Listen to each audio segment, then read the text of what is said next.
বাংলাদেশে একটা বই পাওয়ায় সেখানের কিছু উগ্র নাগরিক সেই বই যিনি রেখেছিলেন তাকে সেই লেভেলের হেনস্থা করছিলেন। এবং কেন রেখেছেন উচ্চবাচ্য, অর্থাৎ তাকে টেনে হিচড়ে বের করবেন এরকম একটা অবস্থা।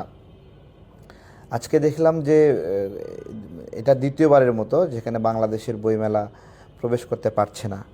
দেখুন, আমি কোনোভাবেই চাই না কলকাতায় বাংলাদেশের বইমেলা প্রবেশ করুক অথবা আইপিএলে বাংলাদেশি প্লেয়াররা গিয়ে খেলা খেলুক। তো অনেকে কলকাতায় বাংলাদেশি প্লেয়ার বা ভারতে বাংলাদেশি প্লেয়ার খেলতে না পারায় বাদ দিতে দেওয়ায় মনে কষ্ট পেয়েছেন। আমি আসলে বাংলাদেশি প্লেয়ারকে বাদ দিতে দেওয়াই হলো খুশি হয়েছি। ঠ্যাং ঠ্যাং করে নাচতে নাচতে ভারতে খেলতে যাবে আর অসম্মানের দায় নেবে না, এটা তো হতে পারে না। আমরা কি জানি না যে এরা এইভাবে আমাদেরকে অসম্মান করে? অনেকে আকারে ইঙ্গিতে ভারতের সঙ্গে বন্ধুত্ব চায়, তাদের সঙ্গে সৌহার্দ্যপূর্ণ পরিবেশ চায়। তারা যেন এই বিষয়গুলো দেখে যে কলকাতা বইমেলায় বাংলাদেশি একটা বই পাওয়ার কারণে কী পরিমাণ হেনস্থা করা হয়েছে। ওইদিকে কলকাতায় বাংলাদেশি বই পাওয়ার জন্য হেনস্থা করা হয়, আর আমাদের এখানে লাইব্রেরি, আমাদের এখানে দোকানগুলোতে বাংলাদেশি বই বিক্রি করার প্রতিযোগিতা হয়। এইটাই হলো আমরা যা নিয়ন্ত্রণ করতে পারতাম তা নিয়ন্ত্রণ করতে না পারা অথবা নিয়ন্ত্রণ করার না ইচ্ছা থাকা। তো মুখে আপনার হলো ভারত বিদ্বেষী বলা সহজ, কিন্তু এই পলিসিগুলো যারা নিচ্ছে না তাদেরকে আমরা ধরতে চাই না কখনো। দেখুন, ভারত তার জায়গা থেকে এস্টাবলিশমেন্ট হিসেবে এখানে ব্যবসা করতে চাইবে, বিক্রি করতে চাইবে, এবং এর সঙ্গে যারা সম্পৃক্ত, সিম্পলি বলি, ভারত থেকে যারা মোবাইল নিয়ে এসে এখানে ব্যবসা করে ব্ল্যাকে, হ্যাঁ, তারা তাদের মতো করতেই চাইবে, আন্দোলন করবে, খুবই স্বাভাবিক। কিন্তু রাষ্ট্র তার মতো করে হিম্মত দিয়ে পলিসি করতে হবে যে আমার এখানে 10টা কোম্পানি মোবাইল উৎপাদন করছে, এই মুহূর্তে ভারত থেকে আমি বিনা শুল্কে বাংলাদেশে এনে মোবাইল বিক্রি করতে দেব কি না। এটা কিন্তু রাষ্ট্রের একটা পলিসিগত বিষয়। দেখুন, আপনার এখানে একটা মোবাইল উৎপাদন হয়, আপনার দেশের এখানে নাগরিকরা, এখানে শ্রমিকরা, এখানে ইঞ্জিনিয়াররা বেতন পায়। এটা বাংলাদেশের মধ্যে অর্থনীতিটা মোবিলাইজেশন হয়। সেই মোবাইল কোম্পানিগুলো বেতন দেবে আমাদের নাগরিকদেরকে, এখানে উৎপাদন করে আমাদের কাছে বিক্রি করবে, সরকারকে ভ্যাট দেবে, ট্যাক্স দেবে। কিন্তু আমি কি আবদার করছি যে ভারত থেকে ব্যাগে করে মোবাইল নিয়ে আসবো, কিন্তু সেই মোবাইলের কোনো ভ্যাট এবং ট্যাক্স দেব না, অথবা সেই মোবাইলে ভ্যাট ট্যাক্স তুলনামূলকভাবে কম দেব। এই যে একটা ইচ্ছা, এটাই হলো রাষ্ট্রের নিয়ন্ত্রণহীনতা, যে রাষ্ট্র এগুলো নিয়ন্ত্রণ করতে পারছে না। যেই দিন আমরা দেখলাম যে কলকাতা বইমেলা বাংলাদেশে একজনকে সেইভাবে হেনস্থা করা হচ্ছে, তখন এই রাষ্ট্রের কি উচিত ছিল যে বাংলাদেশের কোথায় কোথায় কোন লাইব্রেরিতে ইন্ডিয়ান বই আছে সেগুলো টান দেওয়া দরকার ছিল না? পাশাপাশি ইন্ডিয়ান ইস্টাবলিশমেন্টের কোন কোন এখানে সাহিত্য গবেষণা কেন্দ্র আছে সেগুলো বন্ধ করা দরকার ছিল না? ওরা আমাদের এখানে টিভি চ্যানেলগুলো চালায় দেয়, কিন্তু আমরা ওদের ওখানে টিভি চ্যানেলগুলো চালাতে পারি না। ওরা ওদের এখানে কিন্তু সাংস্কৃতিক যে মিক্স আপ সেটা কিন্তু কঠিনভাবে নিয়ন্ত্রণ করতেছে। বাট আমি আমার এখানে সাংস্কৃতিক মিক্স আপকে ওপেন করে দিয়েছি। ইচ্ছা মতো আমাকে পশ্চিমা সংস্কৃতি গ্রহণ করতে হয়, আমাকে ভারতের সংস্কৃতি গ্রহণ করতে হয়, আবার একদল নাচতে নাচতে পাকিস্তানের সংস্কৃতি গ্রহণ করে। তো এরকম বিভিন্নভাবে আমাদের নিজেদের একটা কালচার, আমাদের নিজেদের একটা বোঝাপড়া, এদেশের নাগরিকদের ধরন, বৈশিষ্ট্য, এই সব বিষয়গুলোর যে নার্সিং, সেটা নিয়ে আমাদের চিন্তা ভাবনা নাই। আমরা ঠুক করে ওদের 20টা চ্যানেল বন্ধ করতে পারলাম না, কিন্তু ওরা ওদের চ্যানেল আমাদের এখানে, মানে আমাদের চ্যানেল ওদের ওখানে ঢুকতেই দেয় না। ওরা নিয়ন্ত্রণ করতে পারছে, কিন্তু আমরা নিয়ন্ত্রণ করতে পারছি না। তো এইটা আমাদের চিন্তার দৈনতা, এগুলো পলিসির বিষয়, এই বিষয়গুলো নিয়ে কাজ হচ্ছে না। দেখুন, আমাদের এখানে ভারতীয় বই বিক্রি হলে সমস্যা কোথায়? অনেকগুলো সমস্যা রয়েছে।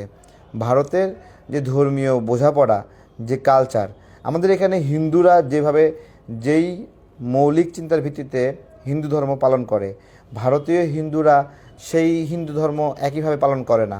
আবার তেলেগু, কেরালা, তারা কিন্তু একইভাবে হিন্দু ধর্ম পালন করে না। কোনো অঞ্চলে শিবের আধিক্য বেশি, কোনো অঞ্চলে আপনার হলো বিষ্ণুর আধিক্য বেশি, এভাবে বিভিন্ন তাদের মানে গোত্রভেদে এলাকা ভেদে বিভিন্ন গোত্রের হিন্দুরা বিভিন্ন ধরনের কালচার ডেভেলপ করেছে। বাংলাদেশে কোথাও দুর্গাপূজার গুরুত্ব বেশি, কোথাও রামের গুরুত্ব বেশি বিভিন্ন এলাকার, এবং তারা সেই এলাকার নিয়ে আন্দোলন সংগ্রাম লড়াই বোঝাপড়া করে। সে জায়গা থেকে বাংলাদেশে যদি কোনো একটা অঞ্চলের ভারতীয় বই আসে, তার মানে তাদের ওখানে যে কৃষ্টি কালচার ধর্মীয় বোঝাপড়া এগুলোর আধিক্য থাকবে। আমি সিম্পলি বোঝাচ্ছি, হিন্দু ভাইরা এই বিষয়টা রাগ করবেন না। একটা ভারতীয় সিনেমা যদি আমার এখানে পুশ করা হয়, সিনেমাটা শুরু হয় কিভাবে? ঠং করে একটা ঘন্টা বাজায়, তাই না? ঘন্টা বাজিয়ে সেটা দিয়ে সিনেমা শুরু হয়। এই যে আমার উপরে জোর করে একটা অন্য দেশের কালচার ঢুকিয়ে দিচ্ছেন, আমার এখানে সিনেমার মধ্যে কী কী থাকবে? মসজিদের আজান থাকবে, আমাদের ইসলামিক প্র্যাকটিস থাকবে, কারণ এখানে নাগরিকরা সেই সভ্যতায় বিশ্বাসী, সেই আচারে বিশ্বাসী, সেইভাবে তারা আমরা বেড়ে উঠেছি, আমাদের সন্তানরা বেড়ে উঠেছে। কিন্তু যখন আমি কোনো অন্য দেশের সংস্কৃতি হই, সেটা ধরেন হলিউডের কোনো সিনেমা হলে আমরা কি দেখব? যে ওখানে চার্চের একটা আপনার হলো ঘন্টা অথবা চার্চের যে নিয়মকানুন সেগুলো পালন করতেছে।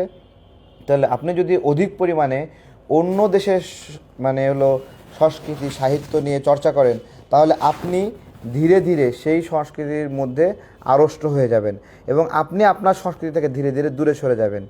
এই বিষয়গুলো আমরা কখনো বোঝাপড়া করি না। তো আমার স্পষ্ট কথা, বাংলাদেশ ভারত এই যে সম্পর্কের জায়গাটা, ভাই নাচতে নাচতে বন্ধুত্বের কথা বলবেন না। সম্পর্ক এত সহজ না। ভারত বাংলাদেশের যে দূরত্ব, এই দূরত্বটা এমনি এমনি তৈরি হয়নি।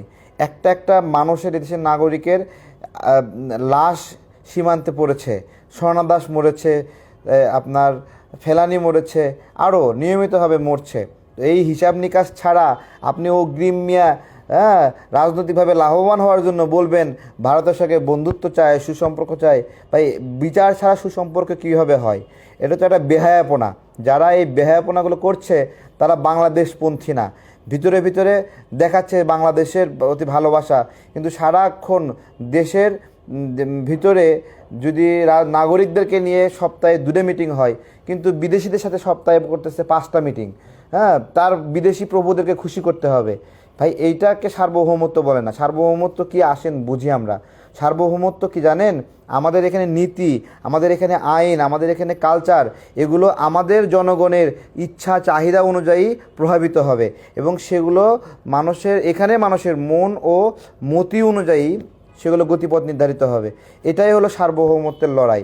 সে জায়গা থেকে আপনি লড়াই করতেছেন বিদেশিদের খুশি করার জন্য, এটা কোনোভাবে হতে পারে না। আপনি তো মিয়া সেই দালাল, যেই দালাল খুব অল্প মূল্যে বাংলাদেশের স্বার্থ বিক্রি করে দেবেন, আপনি ক্ষমতা গেলেই হয়ে গেল। এইটাই তো এইটা এইভাবে হয় না। এইটা শুধুমাত্র ভারতের ক্ষেত্রে না, এইটা আমেরিকার ক্ষেত্রে, এটা রাশিয়ার ক্ষেত্রে, চায়নার ক্ষেত্রে। আমাকে প্রত্যেকটা জায়গায় বাংলাদেশের যে ইস্টাবলিশমেন্ট সেটা খেয়াল করতে হবে। আবার আপনি নাচতে নাচতে এমন একটা চুক্তি অন্য দেশের সাথে করতে পারবেন না যেখানে ভারতের সঙ্গে বাংলাদেশের নিরাপত্তা সংকট তৈরি হয়। অর্থাৎ বাংলাদেশ এমন একটা মানে সংকটে পড়ে, ভারত গোস্বা হয়ে, যে কারণে আপনি চেক ব্যালেন্স করতে হবে। চেক ব্যালেন্সটাই সার্বভৌমত্ব, চেক ব্যালেন্সটাই সবার সাথে বন্ধুত্ব, কারোর সাথে বৈরতা নয়। এই যে একটা নীতি, সবার সাথে বন্ধুত্ব, কারোর সাথে বৈরিতা নয়, এটা কতক্ষণ পর্যন্ত? যে আপনার প্রতি অলরেডি বৈরি করে ফেলতেছে, আপনাকে টর্চার করতেছে, আপনাকে মানসিকভাবে, সাংস্কৃতিকভাবে, রাজনৈতিকভাবে, অর্থনৈতিকভাবে। দেখুন আমাদের ব্যাংকিং সফটওয়্যারগুলো আমরা চালাচ্ছি, খুব ভালো চলতেছে, কিন্তু ওইখানে মাঝে মাঝেই হিন্দি লেখা ওঠে। কেন হিন্দি লেখা ওঠে? ওই সফটওয়্যার ইন্ডিয়ান, এবং কোনো একটা আপডেট হলে সেগুলো অটোমেটিক্যালি বাই ডিফল্ট হিন্দি হয়ে যায় এবং পরে এগুলো ম্যানুয়ালি বাংলা করতে হয়। এগুলো তো একদিনে এমনি এমনি হয় না। আইসিটি ডিপার্টমেন্টের একটা আপনার হলো ইন্টারনেটের ব্যাকওয়ার্ড চ্যানেলের যেই লিঙ্ক আপ, সেটা দেখলাম যে ওখানে ইন্ডিয়ার পতাকা দেওয়া। ঠিক আছে, ওটা গত কয়েকদিন আগে ভাইরাল হয়েছে। তার মানে কি? তার মানে আমার ব্যাংকিং চ্যানেলের ইন্টারনেট সার্ভিস প্রোভাইডার ইন্ডিয়ানরা নিয়ন্ত্রণ করছে হয়তোবা, অথবা আমার আইসিটি ডিপার্টমেন্টের গুরুত্বপূর্ণ সফটওয়্যার আপডেটগুলো ইন্ডিয়ানরা নিয়ন্ত্রণ করছে। ভাই আমার বুয়েট বিলুপ্ত করে দেন, আমার সাস্ট বিলুপ্ত করে দেন। যদি দেশের জন্য এইটুকু সফটওয়্যার আপডেট এটা করতে না পারে, বা এটা দিয়ে কী হবে? আমার অটো রিক্সাগুলো মানে নতুন করে বানাইছে আমাদের বুয়েটের ভাইরা, আমি সাধুবাদ জানাইতে, তারা প্রাইমারিভাবে চেষ্টা করছে। কিন্তু ভাই এই মাল দিয়ে রুটি চলবে না, আরও ভালো আপডেট করেন। এইটা দিয়ে আপনি আপনার বেতন পোষাতে পারবেন না। এটা আমাদের এর চেয়ে ভালো আমাদের মেকাররাই বানাতে পারে। আপনারা যদি নিজেদেরকে আপডেট না করতে পারেন, তাহলে আপনারা হারায় যাবেন, আপনাদেরকে কেউ দাম দেবে, 2 পয়সা গুনবে না কেউ, ঠিক আছে? তো কলকাতা বইমেলায় আমাদের বই বিক্রি হচ্ছে না, আমি এটাকে ক্লু হিসেবে ধরে এখানেও তাদের সাংস্কৃতিক আগ্রাসন বন্ধ করেন। এছাড়া আমরা সাংস্কৃতিকভাবে গিভ অ্যান্ড টেক, এটা প্রয়োজন আছে। সংস্কৃতিতে আমরা কী কী দিব, কী কী নেব, সেটা আমাদের প্রয়োজন আছে, সেগুলো কি। কিন্তু আমরা তো ওই সাংস্কৃতিক কালচার গ্রহণ করব না যেটা পরক্রিয়ায় মানে হলো ডুবে থাকবে, বেহায়াপনায় ডুবে থাকবে, অশ্লীলতায় ডুবে থাকবে, সেটা তো গ্রহণ হতে পারে না, ঠিক আছে? তো এগুলো আপনার হলো কার কাছে কি বলবো, সবাই একভাবে চান্সে আছে। ক্ষমতা প্রয়োজন, দায় প্রয়োজন, এবং তারা বলতেছে দায়িত্ব নেবে, কিন্তু বিদেশিদের কাছ থেকে নেবে। জনগণের উপরে খুব রেয়ারলি যাচ্ছে, জনগণের সাথে সম্পৃক্ততা খুবই কম, জনগণের সাথে মিশতে চায় না, জনগণের সাথে যাইতে চায় না, জনগণের কাছে জবাবদিহি করতে চায় না। একটা বড় বড় নেতা, সাংবাদিকদের ওপেন প্রশ্ন করার সুযোগ নাই, ওপেন ফোরাম নাই। ডক্টর ইউনূস এতদিন ধরে যে এই যে উপদেষ্টা হিসেবে আছে, কোনো দিন সাংবাদিকদের সামনে হাজির হয়েছে? দেশীয় সাংবাদিকদের সামনে হাজির হতে ওনার লজ্জা করে, কিন্তু ঠিকই বিদেশি সাংবাদিকদের কাছে ঢ্যাং ঢ্যাং করে বক্তব্য দিতে দৌড়ে যায়। তো এইটাই হলো একটা বাস্তবতা, যে দেশের আমাদের নিজস্ব ব্যবস্থাপনা এবং নিজের জনগণের কাছে সামনে গিয়ে যে হিম্মত নিয়ে দাঁড়াতে পারে না।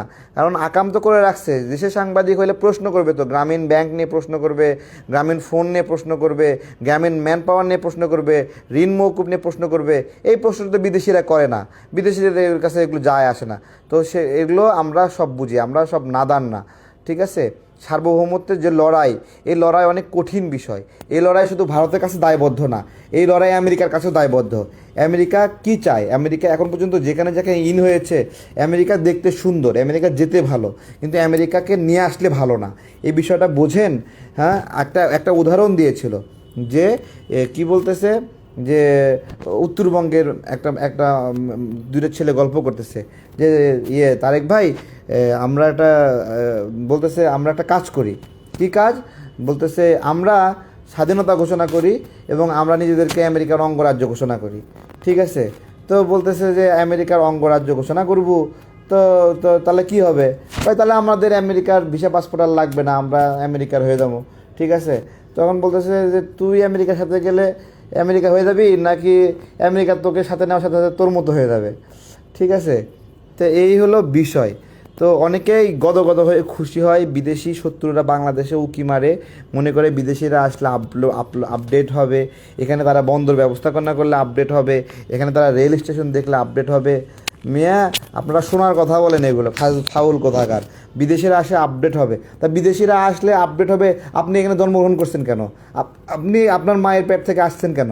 আপনি যদি না পারেন, আপনি মায়ের দুধ খাইছেন না, তাহলে মায়ের দুধ খাইলে বিদেশিদের উপর এত ভরসা কেন? নিজেরা করতে পারেন না, নিজেরা দুর্নীতি দূর করতে পারেন না, নিজেরা লোভ কমাইতে পারেন না, বিদেশিদের উপর এত ভরসা কেন? বিদেশিদেরকে এটা দিয়ে দাও, ওইটা দিয়ে দাও, নিজেরা কিছু করতে পারে না। আরে ভাই, বিদেশিরা এখানে নিলে কি সব সহজ নাকি? আমার বন্দর দিয়ে আমি ইরান থেকে প্রযুক্তি নিয়ে আসবো, রাশিয়া থেকে প্রযুক্তি নিয়ে আসবো, উত্তর কোরিয়া থেকে প্রযুক্তি নিয়ে আসবো, আপনি দিয়ে রাখবেন পশ্চিমা একটা দেশের কাছে বন্দর। আরে ভাই, সেই বন্দরের যা প্রযুক্তি নিয়ে আসবেন সব তো ফাঁস করে দেবে, সঙ্গে সঙ্গে নিষেধাজ্ঞা দেবে আপনাকে। পারবেন? এই যে বন্দর একটা সার্বভৌমত্বের সাইন, বন্দর তো আমাদের মতো ছোট দেশ, যারা বহু বিদেশি রাষ্ট্রের মানে হলো দৃষ্টিতে অবস্থান করতেছি, তারা কোনো দেশকে এই দেশের অ্যাক্সেস দেওয়ার সুযোগ নাই। আপনি চেক ব্যালেন্স রক্ষা করে সব দেশের সাথে ন্যূনতম যোগাযোগ রক্ষা করে আপনাকে আগায় যেতে হবে। আপনি পুরোপুরি ইন্ডিয়াকে মানে ব্ল্যাঙ্ক আউট করতে পারবেন না, পুরোপুরি চায়নাকে ব্ল্যাঙ্ক আউট করতে পারবেন না, পুরোপুরি আমেরিকা ব্ল্যাঙ্ক আউট করতে পারবেন না। আপনি চায়নাকে ঘরে টাইনে নিয়ে এসে আপনি ইন্ডিয়াকে ট্যাকেল দেবেন, আবার ইন্ডিয়াকে কিছুটা স্পেস দিয়ে চায়নাকে ট্যাকেল দেবেন। আবার আমেরিকার বিষয়ে কি পলিসি হবে সেটাও আপনাকে এমনভাবে নিতে হবে যে চায়না আপনাকে শত্রু হবে না নেয়। রাষ্ট্র চলে এই ধরনের চেক ব্যালেন্সের মাধ্যমে। ভালো থাকবেন।